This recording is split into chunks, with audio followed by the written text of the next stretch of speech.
Un liner qui plisse, dans 95% des cas, c'est un problème de chimie de l'eau. Tu as sûrement déjà vu des plis comme ça sur un liner, je vais t'expliquer d'où ça vient. Alors la première cause d'un pli sur un liner, ça peut être de l'eau qui est passée derrière le liner, donc entre la maçonnerie et le liner. Ça peut arriver dans des cas extrêmes où la nappe phréatique monte au-dessus du niveau d'eau de la piscine, donc il y a plus de pression à l'extérieur de la piscine qu'à l'intérieur, et que de l'eau s'infiltre par la maçonnerie et aille derrière le liner, donc vu qu'il y a plus de pression, que le liner se décolle du mur, et quand il vient se recoller, ça fait des plis. L'autre cas, c'est si le niveau d'eau dans la piscine, on n'a pas fait attention pendant l'hiver, il est monté au-dessus du rail, que le rail n'est pas 100% étanche, du coup les deux niveaux d'eau entre derrière le liner et devant le liner sont au même niveau, et donc on a un équilibre des pressions, et donc on peut avoir pareil des poches d'eau derrière le liner, quand on enlève l'eau, ça crée des plis aussi. Mais le plus fréquent, c'est la deuxième cause, donc les problèmes chimiques, et là pareil, on a les deux causes, soit une eau trop acide, soit une eau avec trop de chlore. Les deux peuvent faire plisser le liner, mais on va voir que c'est pas la même cause exactement techniquement. Si l'eau est trop acide, elle va attaquer le PVC et donc va attaquer les plastifiants.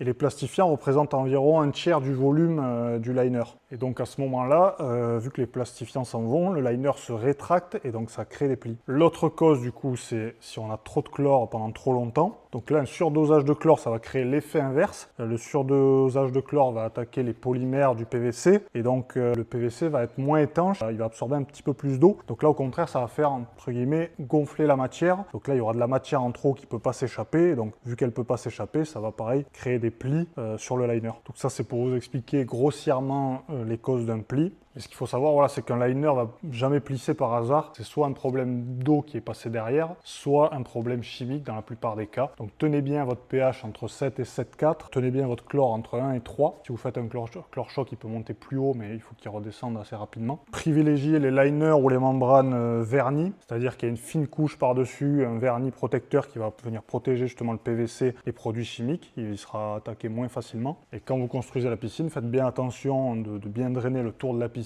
pour pas qu'il y ait des nappes phréatiques trop hautes. Ne baissez pas le niveau d'eau de la piscine en hiver trop bas, justement si vous avez des nappes phréatiques, pas qu'elles passent au-dessus du niveau. Et faites attention, voilà, mettez un trop-plein dans votre skimmer si vous pouvez. Si vous en avez un, c'est mieux.